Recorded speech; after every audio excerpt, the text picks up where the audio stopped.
নমস্কার বন্ধুরা, আরএস গল্পকথায় আপনাদের সবাইকে স্বাগত। আশা করি আপনারা সবাই সুস্থ আছেন।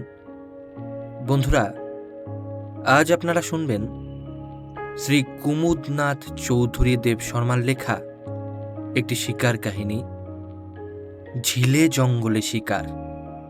আজকের প্রথম পর্ব।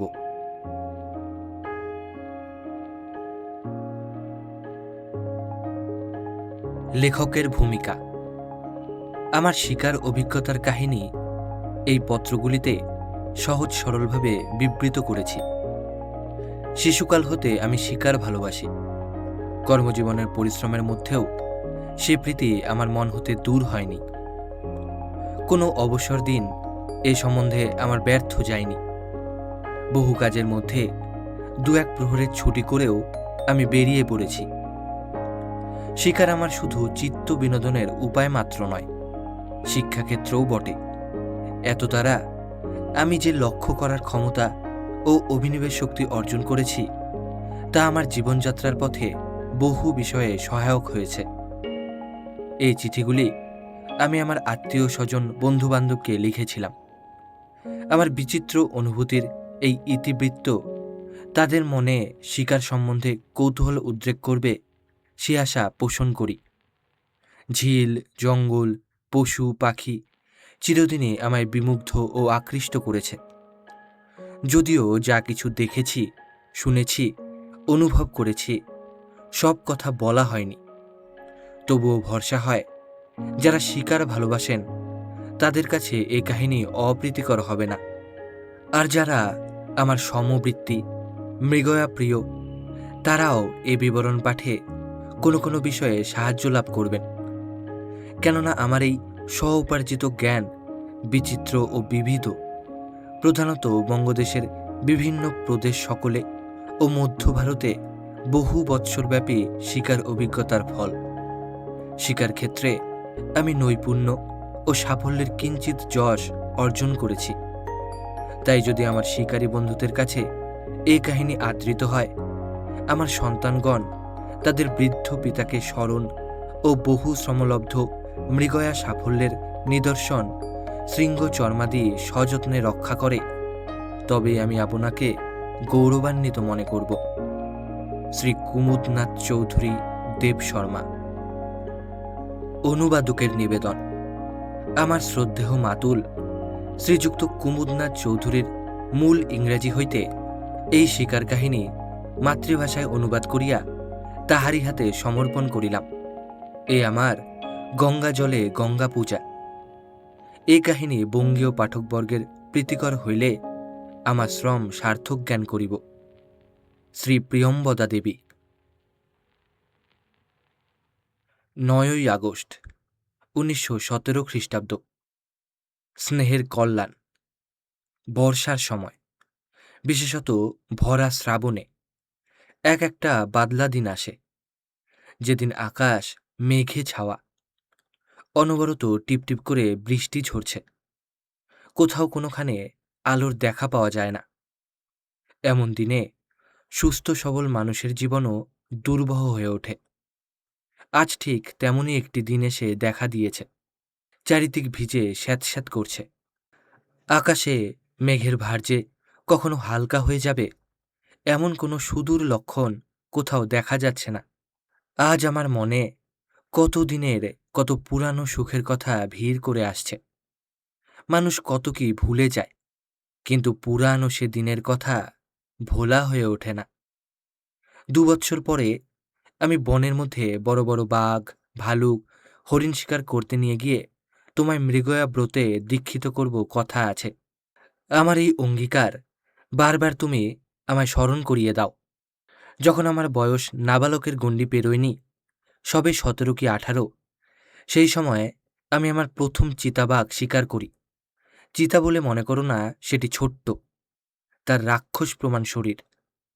রামায়ণে দুন্দুবি রাক্ষসের হাড়ের বর্ণনা পড়েছ তো? এই বাঘের চামড়া না নিয়ে হাড় যদি নেওয়া হতো, তাহলে হয়তো তার পরিমাণ দুন্দুভির হাড়কে হার মানাত। একরাশ কটা শেরোয়া। জন্তুটি এত কাছে এসে পড়েছিল যে অতটা সান্নিধ্য কখনোই নিরাপদ নয়, কিন্তু না জানা থাকলে অনেক ভয়ানক জিনিসও ভয় দেখাতে পারে না। ভাগ্যে তাক ঠিক ছিল, এক গুলিতেই ফর্সা। তারপর তার পিছন পিছন দৌড় দিলাম। আহত বন্যজন্তুকে এমনভাবে তাড়া করে যাওয়া শিকারের সব আইনের বিরুদ্ধ, বিশেষত এদের চালচলন সবই যখন আমার অজানা। সব ভালো যার শেষ ভালো, জয়ী আমিই হলাম। আজ এই বিশ্রী বর্ষার দিনে ঘরে বসে বসে সেদিনের পাগলামির কথা নূতন করে মনে পড়ছে। সেদিনের সেই অপূর্ব আনন্দ আজকার সব প্রতিকূলতার মধ্যেও উজ্জ্বল মূর্তিতে এসে দেখা দিয়েছে। শুধু সে একা আসেনি, অনেক সাক্ষীও সঙ্গে এনেছে। নিজের শক্তি সামর্থ্যের ওপর নির্ভর করে বড় বড় জানোয়ার যা কিছু শিকার করেছি তা পায়ে হেঁটেই করেছি। এতে বিপদের খুবই সম্ভাবনা, তবু আমি জোর করে বলতে পারি এই পন্থাই সবচেয়ে নিরাপদ। যদি এদের ধরন ধারণ, মেজাজ ও খেয়াল সম্বন্ধে তোমার কোনো ধারণা না থাকে, যদি এদের পিছু পিছু খুঁজতে যাবার, পায়ের দাগ দেখে খুঁজে বার করবার কায়দা কিছু না জানো, কিংবা কষ্ট স্বীকার করে এ বিদ্যা আয়ত্ত না করে থাকো, তাহলে সুবিধার চেয়ে বিভ্রাট ঘটবারই সম্ভাবনা বেশি। তবে এ বিদ্যা বই পড়ে পাওয়া যায় না, হাতে বন্দুকে বল্লমে শিখতে হয়। তা যদি শিখতে পারো আর এ পথে চলবার জন্যে একজন যোগ্য সঙ্গী আর উপদেশ দেবার লোক পাও, তাহলে দেখবে মৃগয়া তোমার ব্যসন না হয়ে আনন্দের উপকরণ হবে। শিকারের খেয়াল বজায় রাখতে গিয়ে দুঃখে পড়বে না। এ বিষয়ে তোমায় অনেক কলকৌশল শিখিয়ে দিতে পারব। চারিদিকের সব অবস্থার উপর তীক্ষ্ণ ও সতর্ক দৃষ্টি দেবার স্বাভাবিক ক্ষমতা থাকলে চর্চার ফলে সহজে সে শক্তি যে আরও বাড়ে, তাতে আর সন্দেহ কি। আজকালকার দিনে ছেলেদের যেভাবে শিক্ষা দেওয়া হয়, তাতে তাদের অনেক বিধিদত্ত শক্তির উৎকর্ষ সাধিত হওয়া দূরে থাকুক, বরং অবনতি হয়। এই কথা মনে করেই আমি সর্বদা তোমার মনে যেসব জীব জন্তু পাখি দেখতে পাও, তাদের সম্বন্ধে কৌতূহল জাগিয়ে রাখবার জন্যে বিশেষ চেষ্টা করে আসছি। তুমি আর ছোট্ট অলোকা, যদিও তুমি মনে করো এই ক্ষেত্রে মেয়েদের কোনো অধিকারই নাই। অনেকবার হাতির ওপর চড়ে স্নাইপ শিকার দেখেছ। যখনই ডিঙিখানা বিলের পদ্ম আর সরবনের ওপর দিয়ে নিঃশব্দে সরে চলেছে, পাখিটি উড়েছে, আমি মারতে যাচ্ছি, অমনি ছেলে বয়সের অদম্য উৎসাহে চিৎকার করে হাততালি দিয়ে সেটিকে উড়িয়ে দিয়েছ। তবু তোমরা এখন জানো স্নাইপ বা কাদাখোঁচা কত অল্প সময়ের জন্যে বাংলাদেশে বেড়াতে আসে। তাদের লম্বা ঠোঁটের পাশে চোখের চেয়ে কান যেখানটিতে থাকে, সেই সংস্থানের বিশেষ সার্থকতা আছে। কথাটা ভালো করে বুঝিয়ে দেবার পর থেকে আমার কথা ঠিক কিনা বারবার তার পরখ করে নিয়েছ। আমি যতদূর জানি, বুনো মোরগ কাদাখোঁচা ছাড়া আর একমাত্র পাখি যার এই বিশেষত্ব আছে। এই তত্ত্ব তোমাদের এখনও জানতে বাকি আছে, কিন্তু কৃষ্ণপক্ষের চেয়ে চাঁদনি রাত এদের বেশি পছন্দ, তাই বোধহয় শিগগিরই এসে পৌঁছবে। তোমরা সহজেই তাদের চিনতে পারবে। তাদের মধ্যে যার ছুঁচের মতো লেজ আর যার পাখার মতো লেজ, সে প্রভেদ বুঝতে তোমাদের বিশেষ বেগ পেতে হবে না। তোমাদের কাঁচা বয়সের ঝকঝকে উজ্জ্বল চোখে এ প্রভেদ অনায়াসেই ধরা পড়বে। একটি প্রবীণ চিত্রকর কিন্তু সেটি আবিষ্কার করতে পারেননি। স্বামী স্ত্রীকে এক চেহারা দিয়েছেন, কিন্তু তাও কি কখনো হয়? আরেক কথা, এই পাখির বরকনের মধ্যে এমন ভাব যে একেবারে মানিক জোর। পুরুষ ধরা পড়লে মেয়েটিও ধরা দেয়। কাজেই আমি যখন শিকারে যাব, তখন তোমরা দুই ভাই বোনে দুটি পেতে পারবে। এদের সংখ্যা বেশি নয়, আর আমার বংশবৃদ্ধির অনুপাতে তাদের নম্বর ঠিক রেখে গ্রেপ্তার করে আনবার সাধ্য আমার হচ্ছে না। তাই এবারে প্রথম যেটি ধরা পড়বে, সেটি আমাদের বাড়ির ছোট্ট লাট সাহেব ওরফে কালীবাবুকে নজর দিতে হবে। তা না হলে তিনি নিশ্চয়ই মানহানির দাবিতে মহারানীর দরবারে নালিশ রুজু করবেন। তখন আমার অবস্থা কি যে হবে তা তোমরা বেশ আন্দাজ করতে পারছো। স্নাইপ আর স্নাইপ শিকারের কথা এখন বেশি বলবো না। আমাদের হরিপুরের পৈতৃক বাড়ির আঙিনা হতে অনেক সন্ধ্যায় তোমরা চিতাবাঘের করাত চালার মতো আওয়াজ শুনেছ। আর যতদিন না আমার গুলি লেগে এসে মরেছে ততদিন তার সে শব্দের বিরাম হয়নি। তোমরা হয়তো দেখেছ, আমি যখন শিকার করতে যাই তখন আমার বসবার টুলের সম্মুখে পাতায় ভরা ডালপালা দিয়ে একটা আড়াল করে নিই।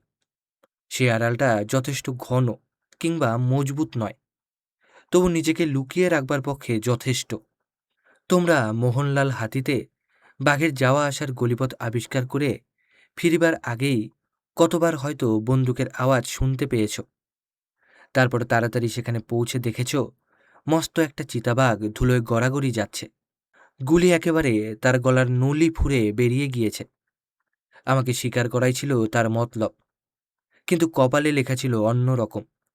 তাই তার মনের স্বাদ পড়বার আগেই সে লুটিয়ে পড়ল, আর যমরাজা তার ঝুঁটি ধরে টেনে নিয়ে গেলেন।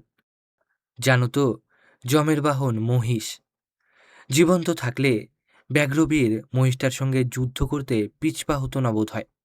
যাই হোক, তৃতীয় পাণ্ডব অর্জুনের মতো লক্ষ্যভেদ করবার শক্তি আমার ছিল, তাই যমরাজার সুবিধা হয়ে গেল। তা না হলে বাহনটি মারা গেলে ভদ্রলোকের চলাফেরা আর মুশকিল হতো। হরিপুরের চারিদিকেই বুনো শুয়ারের বসতি। পাবনার বুনো শুয়ার তার বিপুল বপুর জন্যে বিখ্যাত। চতুর চিতা এদের লোভে চারিদিকে ফেরে, আর সুবিধা পেলেই অসহায় বরাহ শিশুদের হত্যা করে উদর পুড়িয়ে দিব্য হৃষ্টপুষ্ট হয়ে ওঠে। বনের ভিতরে যেসব সুরি পথ দিয়ে জানোয়ার আনাগোনা করে তা খুঁজে পাওয়া শক্ত নয়।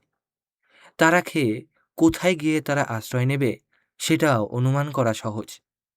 আমি তোমাকে এই বিষয়ে আজ যা বলে দেব তাতে কাল তোমার জ্ঞানলাভের সুযোগ হতে পারে, আর তার প্রসাদে পায়ে হেঁটে নির্বিঘ্নে তুমি বেশ শিকার করতে পারবে। আমরা যে শুনতে পাই শিকার করতে গিয়ে অমুক লোকটা হঠাৎ মারা গিয়েছে কিংবা ঘায়েল হয়েছে, এসব অনর্থ কিন্তু অকারণে ঘটে না, দৈবাত্য নয়ই।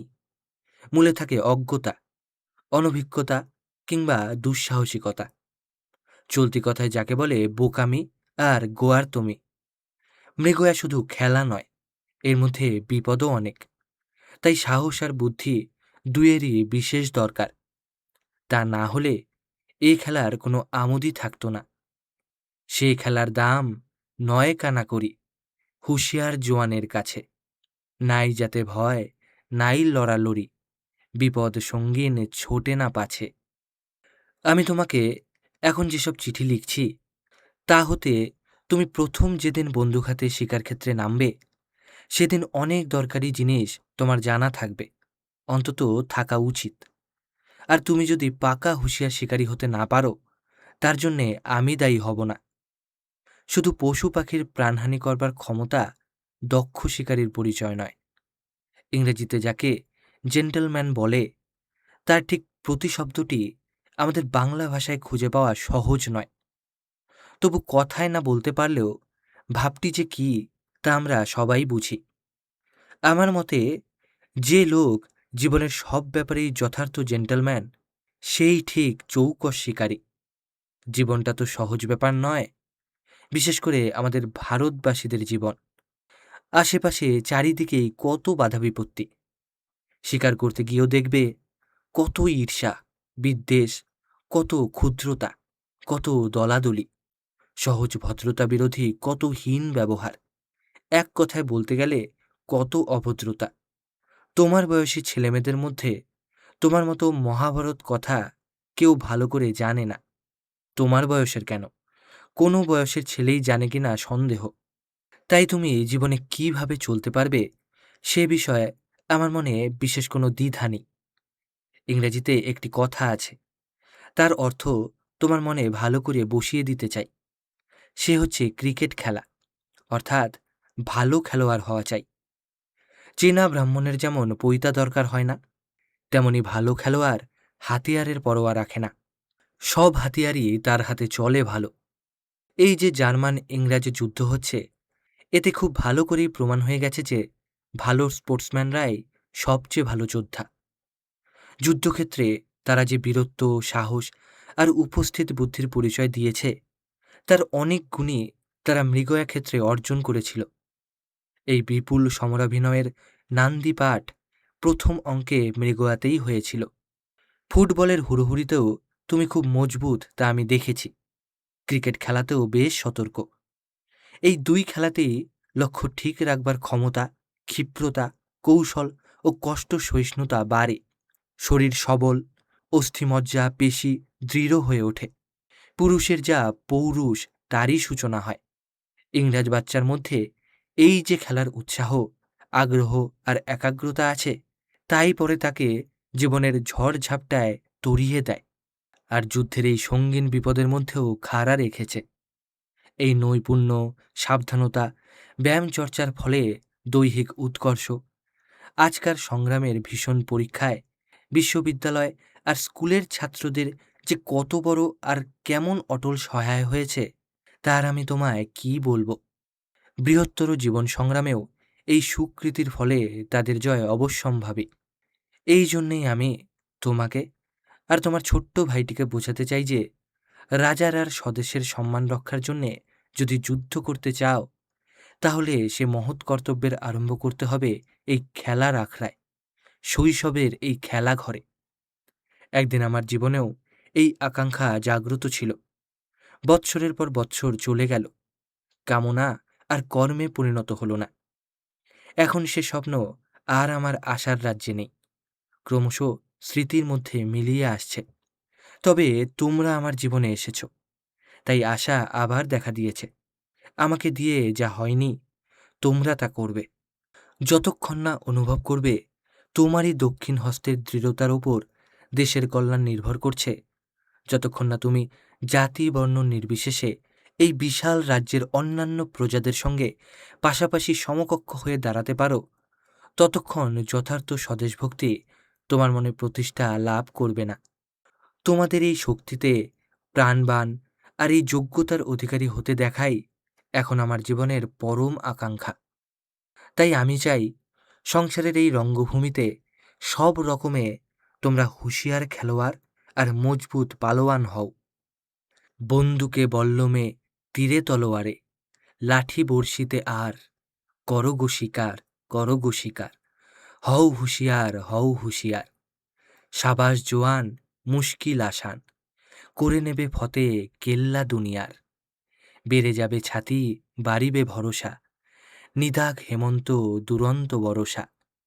কি করিতে পারে কার, ভালো খেলোয়াড় ভালো পালোয়ান, তারা যে মানুষ ভালো, বাহির ভিতর সমান তাদের, কোথাও নাহিকো কালো। ভীরু যারা সব নাকে কাঁদে শুধু, হাঁচি টিকটিকিতে ডরে, তাদেরই পরাণে পাপের বসতি, দেহে মনে ঘুণ ধরে। পছন্দ সবার নয়তো সমান, ঝগড়া চলে না তাই, তাসপাশা নিয়ে কারো কাটে দিন, কেহ বা সমরে ধায়। তবু বলি ভাই শিকার সবাই, করিলে করিতে বেশ, জাল জুয়া চুরি চুরি বাট পারি, ইহাতে নাহিকো লেশ। বন্দুকে বল্লমে, তীরে তলোয়ারে, লাঠি সরকিতে আর, করো গো শিকার, করো গো শিকার। হও হুঁশিয়ার, হও হুঁশিয়ার। সাবাস জোয়ান, কিসের পরোয়া, করে নেবে ফতে কেল্লা দুনিয়ার। এই চিঠি শেষ করবার আগে তোমাকে একটি কথা বলতে চাই। বসুন্ধরা তার প্রকৃতির যে সুন্দর বইখানি আমাদের চোখের সম্মুখে দিনরাত খুলে রেখে দিয়েছেন, এর চেয়ে ভালো পড়বার বই আর খুঁজে পাওয়া যায় না, পড়ে শেষও করা যায় না। রোজই নতুন কথা লিখছেন, একঘেয়ে হয় না বলেই বুঝি এমন ভালো লাগে। বৈজ্ঞানিক তার ঘরের কোণে ঘুপসি হয়ে বসে আপন খেয়াল মতো চলেন, অনেক সময় ভুল করে, চশমাটা যে চোখে পড়বার নয় তাতেই লাগান, তাই যা সত্যি তা তার সম্মুখে ভিন্ন মূর্তিতে দেখা দেয়। তিনি যা হওয়া উচিত মনে করেন, তার উল্টো কিছু দেখলে তার মন উড়ে যায়। ছোট ছোট ছেলেমেয়েরা আমার শিকারের গল্প শুনবার জন্যে ভিড় করে দাঁড়ায়, তখন সে গল্প করতে আমি আমার মনে যে গৌরব অনুভব করি, তা কারো কারো কাছে হয়তো ছেলে মানসি বলে বোধ হতে পারে। তা হোক, সেই পুরানো গল্পই আমি আজ আবার তোমাদের নূতন করে বলছি। কলিকাতা, 20শে আগস্ট 1917 খ্রিস্টাব্দ। স্নেহের অলকা, কল্যাণ। শিকারের রাজ্যে ব্যাঘ্রবীরকেই সম্মানের প্রথম পদ দেওয়া উচিত। তিনিই এ রাজ্যের অধিনায়ক, যদিও এ রাজকীয় জাতির সংখ্যা তত অধিক নয়। তবুও আমাদের বিশাল অরণ্য প্রদেশ সকলে তাদের নির্বংশ হবার সম্ভাবনা খুবই কম। অনেকে মনে করেন সাপত জাতির বংশক্ষয়ের জন্যে শিকারীরাই বিশেষ রূপে দায়ী। এ কথা আফ্রিকা আর আমেরিকার সম্বন্ধে হয়তোবা সত্য। চতুষ্পদ রাজ্যের সাধারণ প্রজাবর্গের যেমন হরিণ মহিষের সংখ্যা আমাদের দেশে এতই হ্রাস হয়ে গিয়েছে যে সেটা একটা ভাবনারই বিষয়, সন্দেহ নাই। যে ব্যক্তি মৃগয়ার নিয়ম মেনে চলে আর যথার্থ যার এ সম্বন্ধে অনুরাগ আছে, সে কখনো নির্বিকারে জীব হত্যা করে না। যাদের সঙ্গে শত্রুতাচরণ করে তারা প্রায়ই প্রলয় জোয়ান, আর যাতে অধিক সংখ্যা মৃত্যুমুখে পতিত না হয় সে বিষয়েও দৃষ্টি রাখে। কিন্তু শিকার যাদের ব্যবসায় আর জীবিকা উপার্জনের উপায়, তারাই কোনো নিয়ম গ্রাহ্য করে না। জীব হত্যাকাণ্ডে সংখ্যা নিয়মিত করবার চেষ্টা তাদের আদৌ নাই। এই অত্যাচার রহিত করবার জন্যে অনেক বিধিবিধান প্রচলিত হয়েছে, কিন্তু এ বিষয়ে আরও সতর্ক সাবধান হওয়া আবশ্যক। তা না হলে আমরা যে সকল দৃশ্য আর যে আনন্দ উপভোগ করে গেলাম, আমাদের বংশধরদের ভাগ্যে আর তা ঘটবে না। বহু বৎসর পূর্বে কটক জেলায় এখনও তার ব্যতিক্রম হয়নি। একটা শিকার যাত্রায় প্রায় ৩০০ অনুচর সহযাত্রী হতো। এর মধ্যে আবার অনেকে সেকেলে ধরনের বন্দুক ঘাড়ে আসত। দিনের শেষে আমরা যখন তাঁবুতে ফিরতাম, তখন এই অনুচরগণ সবাই প্রাণ নিয়ে ফিরে এসেছে দেখলে আমরা আপনাদের ভাগ্যবান বলে জ্ঞান করতাম। এরা এক একজন ৩০-৩০ গজ তফাতে বন্দুক ঘাড়ে জঙ্গল ঘিরে খাড়া হয়ে যেত। যে হতভাগারা উত্তরাধিকার সত্ত্বে কিংবা পয়সার জোরে এমন সব দানব অস্ত্র সংগ্রহ করতে পারেনি, তারা গিয়ে পাহাড়ের মাথার উপর চড়ত, আর সেখান হতে মহাদেবের ভূত প্রেতের মতো অমানসিক শব্দ করে ঢিল পাটকেল বড় পাথরের চাঙড় ছুঁড়ে গড়িয়ে শিকার খেদিয়ে এক জায়গায় জড়ো করবার চেষ্টা করত। কিন্তু চেষ্টার ফল কিছুই হতো না। ময়ূর, চিকারা হরিণ, শূকর ছানা, সজারু যাই পাশ দিয়ে যাক না কেন, অমনি এরা সেই সেকেলে বন্দুকগুলো ছুড়ত। যদিও বেশি কোনো বিপদ ঘটতে আমি এ পর্যন্ত দেখিনি, সে কিন্তু তাদের পূর্বপুরুষের পুণ্যের জোরে। মরতে মরতে অনেকে কোনো রূপে বেঁচে এসেছে। তবে বিশ্বস্ত সূত্রে জেনেছি যে এই অবস্থায় বিপদ ঘটাই নিয়ম, আর ঘরের ছেলে নিরাপদে ঘরে ফিরে আসাটাই হচ্ছে ব্যতিক্রম। বেশ বোঝা যায় এই সব বুনো লোক, যারা জঙ্গলের অন্ধি সন্ধি খুব ভালো করেই জানে, তারা যে সময়ে নির্বিচারে অনেক জীব হত্যা করে সে বিষয়ে কোনো সন্দেহ নাই। এই কারণেই ভারতবর্ষের অরণ্য প্রদেশে আরণ্য জন্তুর সংখ্যা দিন দিন হ্রাস হয়ে যাচ্ছে। যে প্রধান শিকারী আমার মৃগয়া ব্যাপারে সাহায্য করবার জন্যে নিযুক্ত হয়েছিল, সেও দেখলাম এ প্রলোভন এড়াতে পারলে না। যেদিন আমি পৌঁছেছি সেই দিন সকালেই সে এ মৃগয়ারীতি বিরুদ্ধ কাজটি করলে। ভালো করে ভোর হবার আগেই বনের পথে সে বাঘের পায়ের দাগ খুঁজতে গিয়েছিল। কথা ছিল খোঁজ খবর করে ব্যাঘ্রবীর কোথায় শিবির স্থাপন করেছেন তার সংবাদ নিয়ে আসবে। একটা মহুয়া গাছের ছায়ায় ঝোপের আড়ালে শিকারীর সেকেলে বন্দুকটি, একখানি গামছা, রক্তের জুলি আর তার থ্যাতলানো অর্ধেক খাওয়া শরীরটা পাওয়া গেল। পরে আমরা জানলাম এ ভীষণ হত্যাকাণ্ড একটি মানুষ খাওয়া বাঘিনী আর তার তরুণ বংশধরেরা করেছে। খুব সম্ভবত শিকারী একটি চিত্তলের অর্থাৎ গুলবাহার হরিণের আশায় সেইখানটিতে লুকিয়ে বসেছিল। মতলব যদি দেখা হয় তবে সেটিকে মেরে আনবে। ইতিমধ্যে বাঘিনী এসে তাকেই শিকার করে ফেললে। সে অঞ্চলে যতগুলি বাঘ ও বাঘিনী এসে বসত করেছিল তারা সবাই মহা মাংসের পক্ষপাতী। মৃগ মাংসও তাদের অরুচি ছিল না। কাজেই মানুষটিকে আগে পেয়ে তাকে আর ছেড়ে কথা কইল না।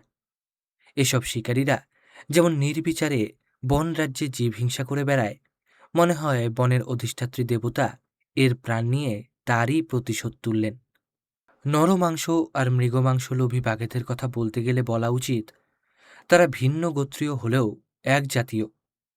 রোল্যান্ড সাহেবের পরিমাণ রীতি অনুসারে তাদের বিপুল শরীর, দৈর্ঘ্য 10 ফুটের কিছু ওপর। শস্য শ্যামলা বঙ্গমাতা তাদের নামকরণ করেছেন বাংলার ব্যাঘ্ররাজ। বঙ্গভূমির জল বাতাসের গুণে তাদের বর্বপু শুধু দৈর্ঘ্যে নয়, আয়তনেও বৃদ্ধি পায়। তাই তারা দেখতে শহরের কাঙাল কেরানিদের মতো নয়, মফস্বলের মহিমান্বিত জমিদার ও রাজারাজরার মতো মেদ মাংসবহুল। চালচলনও বিশেষ গম্ভীর রকমের। কিন্তু যেসব বাঘ শিকারের সন্ধানে শুধু মাঠে বনে নয়, পাহাড়ে আর পাহাড়তলিতে চলাফেরা করে, তাদের দেহ ক্ষিপ্রগতি রাজপুত বীরের মতো দীর্ঘকায়, বসা মাংসবর্জিত, অস্থিমজ্জার সামনে দেখতে সুঠাম সুন্দর। তারা চতুর সতর্ক, দ্রুতগতি। সহসা তাদের শিকার করা কঠিন, কিন্তু ব্রহ্মপুত্রের উপত্যকায় ফাল্গুন চৈত্রে কিংবা তার কিছু পূর্বেই, যখন নদীতীর আর বনভূমি মরকত শ্যামল তৃণে সুসজ্জিত হয়, বাথানের মহিষের দল সেখানে স্বেচ্ছায় স্বচ্ছন্দে আহার বিহার করে দিব্য হৃষ্টপুষ্ট হয়ে ওঠে। তখন তাদের শিকার করে করে ব্যাঘ্রবীরেরাও শীঘ্রই বুর্র রস্ক শালপ্রাংশু মহারভুজ হয়ে ওঠে। তখন তাদের দিগ্বিজয়ী অশ্বমেধ যজ্ঞকারী রঘুরাজ বলে ভ্রম হওয়া বিচিত্র নয়। পাহাড়ের দেশে ব্যাঘ্রের ভাগ্যে পশুলাভ সহজ ব্যাপার নয়, অনেক পরিশ্রমী করতে হয়। হরিণ শুকর ভারী চতুর, পারতপক্ষে ধরা দেয় না। দিন গুজরান করতে মেহন্নত দরকার, তাই প্রাণ ধারণ শুধু চলে, ভুঁড়িটি গড়ে তোলা আর হয়ে ওঠে না। কাজেই নতুন কার্যক্ষেত্র খুঁজে নিতে হয়। এদের সম্বন্ধে যা বললাম, চিতা ও নেকড়েদের বিষয়েও সেই কথা বলা চলে। এই রকম ব্যাঘ্ররাজ দম্পতি যেখানে রাজত্ব করে, সেখানে অন্য কেউ আর অনধিকার চর্চা করতে আসে না। তারা ভিন্ন রাজ্য অধিকারের চেষ্টায় দূরে যায়। এছাড়া আরও এক কারণ আছে। যে রাজ্য কোনো এক ব্যাঘ্র দম্পতি অধিকার করে থাকে, সেখানকার পশু প্রজা আত্মরক্ষা সম্বন্ধে বিশেষ সাবধান হয়ে ওঠে। কাজেই সেখানে মৃগয়ার সুবিধা বড় একটা ঘটে ওঠে না। সেখানে থাকলে রাজার যুদ্ধ হতে পারে, কিন্তু উলু ঘরের প্রাণ যায় না, পেটও ভরে না। তাই স্বার্থ সাধন করবার জন্যে স্বতন্ত্র দেশই শ্রেয়। এছাড়া দেশ বিশেষে এইসব জন্তু বাস করতে একটু ভালোবাসে। তোমাদের মনে আছে বোধ হয়, আমাদের হরিপুরের কাছাকাছি জঙ্গলে তিনটা চিতা 3 মাসের মধ্যে উপরে উপরই আমার গুলিতে মারা পড়েছিল। এদের স্ত্রী পুরুষের প্রভেদ আয়তনে এবং চতুরতায়। মেয়েরা চালাক বেশি, এমনি করে বোধহয় তারা গায়ের জোরের অভাবটা পুড়িয়ে নেয়। তা নইলে স্ত্রী জাতিকে খাটো করে কোনো কথা বলি এমন সাধ্যি আমার নেই। অলোকমণি, তোমার এ বিষয়ে ভীত হবার কিছু নেই। না হয় তোমার পতিদেবতাকে এইটুকু পড়ে শুনিও না, তাহলেই কোনো গোল হবে না। সন্তান পালন আর রক্ষণের জন্যও বাঘিনীকে অনেক সময় বেশি সতর্ক হতে হয়। কেননা বাপেদের গ্রাস হতে তার পেটের ছেলেদের রক্ষা করবার জন্যে অনেক বুদ্ধি খরচ, অনেক ফন্দি আটা দরকার হয়। শুধু তাই নয়, এই সময়ে তার ছেলেদের আর আপনার ভরণ পোষণের ভার নিজেকে না নিলে চলে না। যিনি জন্মদাতা তিনি কিছুই করেন না, উল্টে ছেলেগুলিকে কেমন করে মারবেন সেই মতলবে ফেরেন। ছেলেগুলি কিছু বড় বড় হয়ে যখন আত্মরক্ষা করতে পারে, তখনই তাদের মায়ের ভাবনা যায়। তোমরা সবাই জানো বোধ হয়, বিড়ালের মতো বাঘেরাও সুবিধা পেলেই ছানাদের খেয়ে ফেলে। তাই মাতারা অনাহারে অনিদ্রায় রাত দিন প্রাণপণ করে পাহারা দিয়ে থাকে। একবার আমি মস্ত একটা বাঘের সন্ধানে ফিরছিলাম, কিছুতেই আর নাগাল পাইনে। তারপর সাবালক পুত্র হত্যা পাপের বমাল সাক্ষীতেই সে বাধা পড়ল। গ্রামের কোনো লোক একদিন ভোর হবার কিছু আগেই তার বাড়ির কাছে বাঘের ডাক শুনে জেগে ওঠে। তার বাড়িখানি গ্রামের এক টেরে বনের কাছাকাছি ছিল।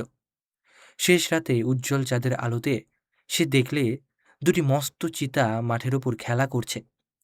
হঠাৎ ভয়ানক গর্জন শুনতে পেয়ে বেরিয়ে দেখে কি, দুয়ের মধ্যে যে বয়সে বড়, আকারে আয়তনে বোঝা গেল সে পুরুষ, অন্যটির ওপর ঝাঁপিয়ে পড়ল।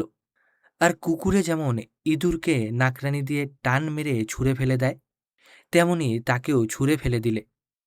বেচারি জলে ভরা একটা নালার মধ্যে গিয়ে পড়ল। করুণাময় পিতা আর তার খোঁজ খবর নেওয়া দরকার বোধ করলেন না। সে পড়েই রইল। এ খবর রাত্র ভোরে আমার কাছে পৌঁছল। কাজেই এরপরে তাকে খুঁজে বার করা আমার পক্ষে কিছুই কঠিন হলো না। এই কদিন ধরে ব্যাঘ্রবীরের তল্লাশে আমাকে ভারী হয়রান হতে হয়েছিল। কিন্তু বাচ্চাটি মায়ের কাছে একটুখানি আদরের চেষ্টায় গিয়েছিল। বাবা মশাইয়ের বুকে আর সেটুকু সইল না। পুরুষ ব্যাঘ্র ভালোবাসার স্থলে কারও আধিপত্য সইতে পারে না, এমনকি নিজের পুত্রেরও নয়। তোমরা মনে করো না বাঘ কিংবা চিতা জলের ঘেঁষ নিতে চায় না।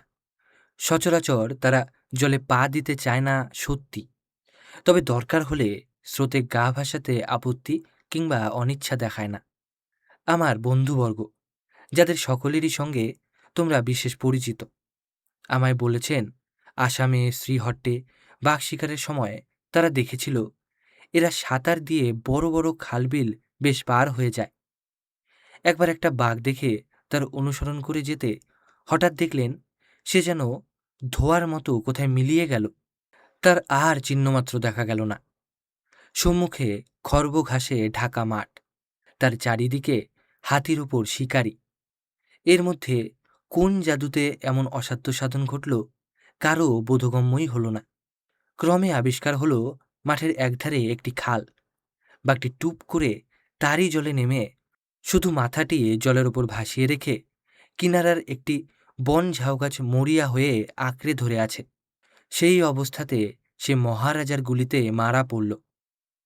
একবার একটা বাঘ কিংবা চিতা যাই বলো, এদের মধ্যে আমি তো কিছু প্রভেদ দেখিনি, যদিও অনেকে এ সম্বন্ধে অনেক কথা লিখেছেন। মস্ত একটা বেদবনে ঘন ঝোপে কোণঠাসা হয়ে আটকা পড়েছিল। পালাবার পথ তার একটি মাত্র ছিল, তাও আবার খালের ধারে। হেঁটো ধুতির মতো কম চওড়া একটা খুশকি পথ। আমি এরই পাশে টুল নিয়ে লুকিয়ে তার আবির্ভাবের আশায় বসেছিলাম। শিকারীরা চারিদিক হতে বন ঘেরাও করে পিটতে পিটতে আসছিল।